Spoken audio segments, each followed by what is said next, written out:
Hello friends, આજે આપણે બનાવીશું એકદમ સરસ સ્પોન્જી ચોકલેટ કેક જે ઘરે જ બનશે. તમે જોઈ શકો છો એકદમ સરસ જાળીદાર અને સોફ્ટ બનીને અહીંયા રેડી કરેલી છે. તેના માટે હું અહીંયા પરફેક્ટ માપ સાથે રેસીપી આપીશ. મેં અહીંયા અડધો કપ રૂમ ટેમ્પરેચરનું દહીં લીધેલું છે, એટલે કે રેગ્યુલર ફ્રીઝનું ના હોવું જોઈએ કંઈ પણ વસ્તુ. અને મેં એમાં 1/4 કપ સનફ્લાવર ઓઇલ લીધેલું છે અને પોણો કપ કે 1/3 કપ આપણે આમાં સુગર લેવાની છે પાવડર ફોર્મમાં. અને આપણે આ એક વિસ્કરની મદદથી આપણે સરસ મિક્સ કરી લેવાનું છે. અને ત્યાર પછી મેં આમાં એક ચાળણીની મદદથી આપણે અહીંયા ઘઉંના લોટમાંથી કેક બનાવશું, મેંદામાંથી નહીં. ઘઉંનો લોટ હેલ્ધી છે મેંદા કરતાં, એટલા માટે અહીંયા મેં 1/2 કપ ઘઉંનો લોટ લીધેલો છે, રોટલીનો જે આવે છે તે.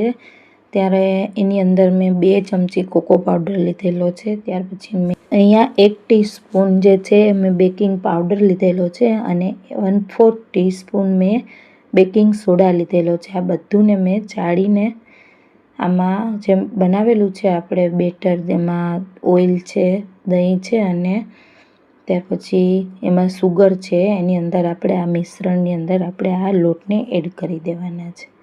અને તેને સરસ આપણે વિસ્કરની મદદથી મિક્સ કરી દેવાનું છે. અને તે થોડું થીક બેટર થશે, એટલા માટે એમાં મેં અહીંયા 1 કપ દૂધ લીધેલું છે રૂમ ટેમ્પરેચરનું.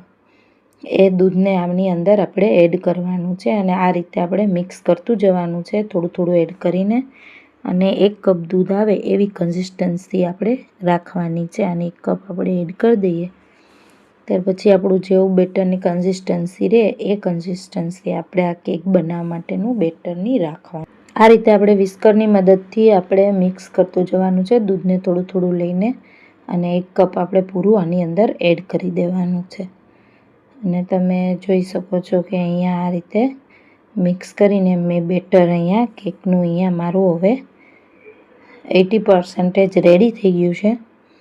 અને હવે આપણું આ બેટર રેડી થઈ જાય ત્યાં સુધીમાં મેં અહીંયા એક જેમાં કેક બનાવવાની છે એ વાસણને મેં ગેસ ઉપર પ્રીહીટ કરવા રાખી દીધું છે. અને આપણે હવે આને એક કેકનું જે મોલ્ડ લીધેલું છે મેં, તેની અંદર આપણે એડ કરશું. એને પહેલાં આપણે ગ્રીસ કરી લઈશું ઓઇલથી. ત્યાર પછી ઉપર આપણે બટર પેપર રાખી દેવાનું છે. તમારી પાસે બટર પેપર ન હોય તો તમે મેંદા જે આવે છે તેનો છટકારો નીચે કરી શકો છો. અને બટર પેપર હોય તો તમે આ રીતે બટર પેપર રાખીને આપણે આ કેકનું જે બેટર રેડી કરેલું છે તેને આપણે અંદર એડ કરી દેવાનું છે આપણા કેક મોલ્ડમાં. અને અહીંયા મેં એક કઢાઈમાં મારે બનાવવાની છે, ગેસ ઉપર હું બનાવું છું. ઓવન હોય તો તમે 180 ડિગ્રી સેટ કરીને તમે એની ઉપર આ કેકને બેક કરી શકો છો. અને અહીંયા મારે ગેસ ઉપર મેં અહીંયા એક કઢાઈમાં નીચે સ્ટેન્ડ રાખી દીધેલું છે અને થોડું મીઠું રાખીને આ રીતે મેં કેક ટીન રાખી દીધું છે. 5 મિનિટ પહેલાં મેં પ્રીહીટ કરવા રાખી દીધી હતી આ કઢાઈને. હવે મેં એને ઢાંકીને અહીંયા રાખી દીધું છે. અને હવે આપણે એને 30 મિનિટ, મિનિમમ 30 મિનિટ આપણે આને કૂક થવા દેવાનું છે, બેક થવા દેવાનું છે.